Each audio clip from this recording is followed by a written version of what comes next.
يتفكرون بآي خالقنا التي نطقت وتدعونا إلى الإيمان. بسم الله الرحمن الرحيم. الحمد لله رب العالمين، والصلاة والسلام على رسوله محمد وعلى آله وأصحابه أجمعين. اما بعد، بزرگان محترم اور قابل احترام مائیں اور بہنیں، جو کچھ میں عرض کرنا چاہتا ہوں اس کا مقصد یہ نہیں ہے کہ آپ لوگوں کو اس مرض سے اور کرونا وائرس سے ڈرایا جائے اور خواہ بخواہ آپ لوگوں کے حوصلوں کو پست کیا جائے۔ ہرگز یہ مقصود نہیں ہے۔ مقصود یہ ہے کہ ایک طرف آپ لوگوں کی دل جمعی کا سامان ہو، اطمینان کا و سکون قلبی کا باعث ہو، اور اس قصے سے، اس واقعے سے یا اس وائرس سے جو کچھ اچھے سبق ہم حاصل کر سکتے ہوں وہ اچھے سبق ہم حاصل کریں۔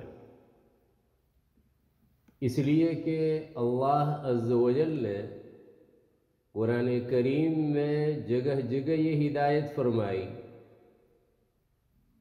کہ ہم دنیا میں رونما ہونے والے واقعات، حالات اور دنیا میں پھیلی ہوئی نشانیاں ان سے فائدہ اٹھائیں، ان سے سبق حاصل کریں، اور صرف ہدایت نہیں بلکہ اللہ عز و جل نے سبق نہ لینے پر خفگی کا اور ناراضگی کا اظہار فرمایا ہے، اور اس بے حسی کی مذمت کی ہے رب تبارک و تعالی نے۔ چنانچہ اللہ عز و جل ارشاد فرماتے ہیں وَكَأَيٍّ مِّنْ آيَةٍ فِي السَّمَاوَاتِ وَالْأَرْضِ يَمُرُّونَ عَلَيْهَا وَهُمْ عَنْهَا مُعْرِضُونَ۔ آسمان و زمین میں بہت سی نشانیاں ہیں جن پر ان کا گزر ہوتا ہے اور وہ ان کی طرف توجہ نہیں کرتے۔ یعنی زمین اور آسمان میں ایک نہیں بہتیری نشانیاں ہیں جن کا مشاہدہ کرتے رہتے ہیں، لیکن وہ ان کی طرف اصلاً توجہ نہیں کرتے، بالکل اس کی طرف توجہ نہیں کرتے، گویا منہ پھیر کر گزر جاتے ہیں، ان سے فائدہ نہیں اٹھاتے، ان سے کوئی سبق حاصل نہیں کرتے۔ اللہ عز و جل نے دوسرے مقام میں ارشاد فرمایا وَمَا تُغْنِ الْآيَاتُ وَالنُّذُرُ عَنْ قَوْمٍ لَا يُؤْمِنُونَ۔ جو لوگ ایمان نہیں رکھتے ان کے لیے نشانیاں اور ڈراوے کچھ کام نہیں آتے۔ تو حالات حاضرہ سے سبق لینا یہ قرآن کریم کی تعلیم ہے، اور فی الحال جس دور سے اور جس حالت سے ہم گزر رہے ہیں ان سے کئی ایک اسباق لیے جا سکتے ہیں، کئی ایک لیسن لیے جا سکتے ہیں۔ سب سے بڑا لیسن یہ ہے، سب سے بڑا سبق یہ ہے، سب سے بڑی ہدایت جو ہمیں مل رہی ہے وہ یہ کہ اللہ عز و جل ہی سب کچھ ہے۔ وَإِن يَمْسَسْكَ اللَّهُ بِضُرٍّ فَلَا كَاشِفَ لَهُ إِلَّا هُوَ وَإِن يُرِدْكَ بِخَيْرٍ فَلَا رَادَّ لِفَضْلِهِ يُصِيبُ بِهِ مَن يَشَاءُ مِنْ عِبَادِهِ۔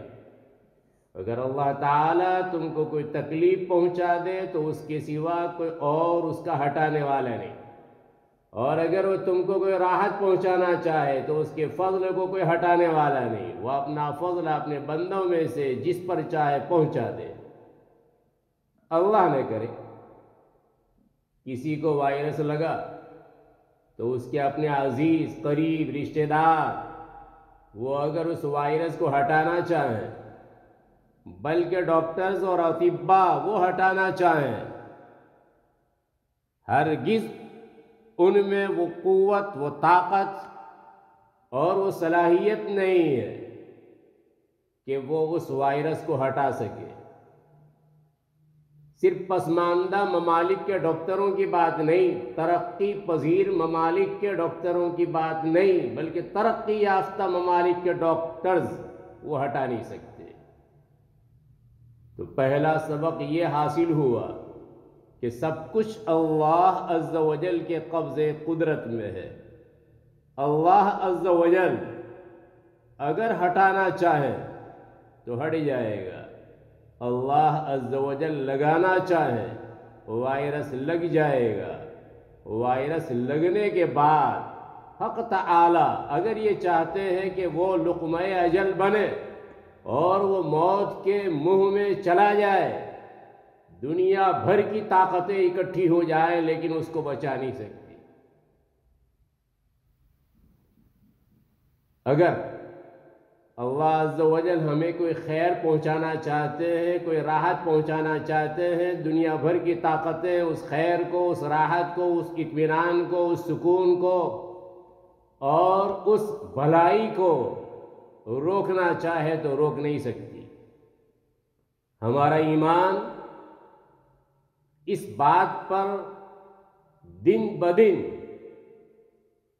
اس وبا کے آنے کے بعد قوی ہوتا ہوا چلا جا رہا ہے۔ اگر نہ ہو رہا ہو تو آنی چاہیے اس میں قوت، ایمان میں اضافہ ہونا چاہیے۔ اس قسم کے واقعات سے ہمیں یہی تو سبق لینا تھا۔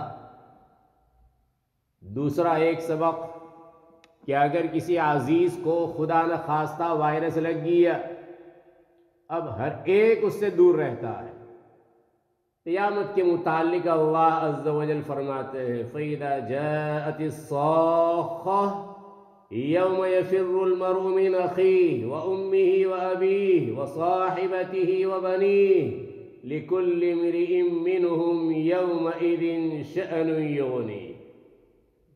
جس وقت کانوں کا بہرا کر دینے والا شور بپا ہوگا، قیامت قائم ہوگی، اس روز آدمی اپنے بھائی سے، اپنی ماں سے، اپنے باپ سے، اپنی بیوی سے اور اپنی اولاد سے بھاگے گا۔ ان میں ہر شخص کو ایسا مشغلہ ہوگا جو اس کو اور طرف متوجہ نہیں ہونے دے گا۔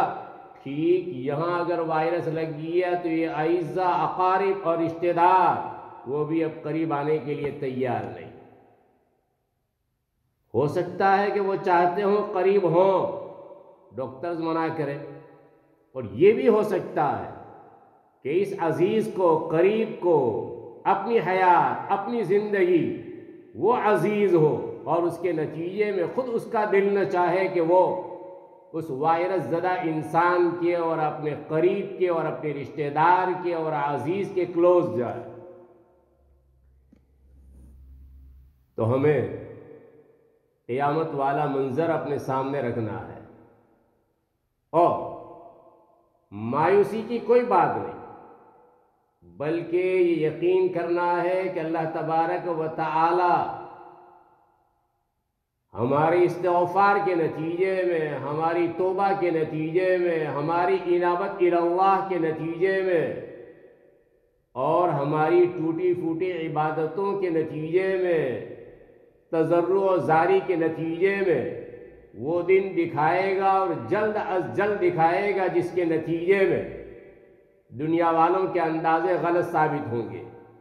لیکن شرط اور کنڈیشن یہ ہے کہ ہم مکمل توجہ کے ساتھ، مکمل التفات کے ساتھ رب تبارک و تعالی کی طرف مکمل دھیان کے ساتھ مانگنے میں لگے۔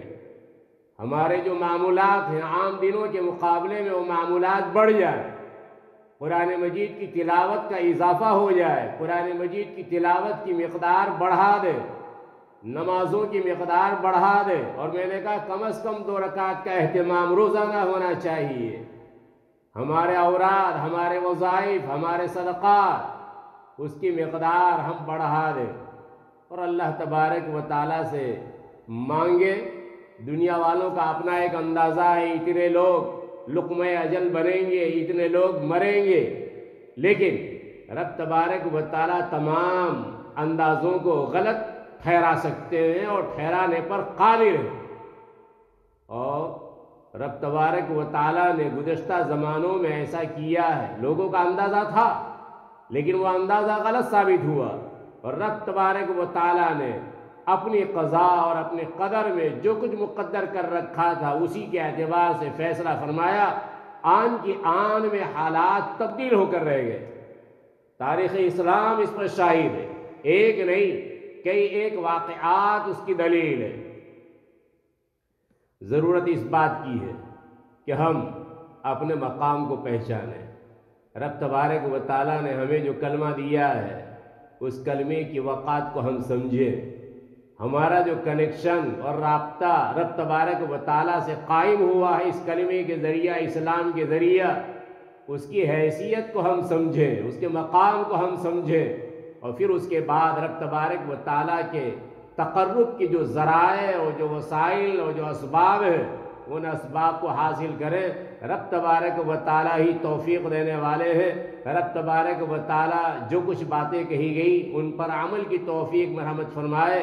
اور پہلے بھی میں نے عرض کیا، مقصود یہ نہیں ہے کہ ڈرایا جائے، مقصود یہ ہے کہ اللہ کے قریب کیا جائے۔ واقعہ جیسا بھی خوفناک ہو، واقعہ جیسا بھی خطرناک ہو، لیکن اس سے اگر اللہ کا قرب حاصل ہو گیا تو یہ واقعہ خوفناک نہیں رہا، خطرناک نہیں رہا، ہمارا مدعا حاصل ہو گیا، ہمارا مقصد حاصل ہو گیا۔ بھیجا تو اسی لیے گیا تھا کہ رب تبارک و تعالیٰ سے اپنے تعلق کو مضبوط سے مضبوط تر کیا جائے، رب تبارک و تعالیٰ کا چہیتا اپنے آپ کو بنایا جائے۔ ضرور یہ محنتیں رنگ لائے گی اور رب تبارک و تعالیٰ کا قرب نصیب ہوگا۔ وما ذلک علی اللہ بعزیز، اللہ تبارک و تعالیٰ اس آنے والی وبا کو جلد از جلد دور فرما دے، اور رب تبارک و تعالیٰ ہم سب کی حفاظت فرمائے، پوری انسانیت کی حفاظت فرمائے، اور رب تبارک و تعالیٰ حاصل ہونے والے سبق کو ہمیشہ ہمیشہ کے لیے ہمارے قلوب میں راسخ فرما دے اور جما دے۔ رب تبارک و تعالیٰ اپنا یقین ہمارے دلوں میں مضبوط فرما دے، نبی اکرم صلی اللہ تعالی علیہ وسلم کی محبت ہمارے قلوب میں رچا دے، بسا دے، اور رب تبارک و تعالیٰ ہمیں اپنا بنا لے۔ آمین۔ وآخر دعوانا الحمدللہ رب العالمین، وصلی اللہ وسلم علی سیدنا محمد وعلی آلہ واصحابہ اجمعین۔ سبحان ربک رب العزة عما یصفون، وسلام علی المرسلین، والحمد للہ رب العالمین۔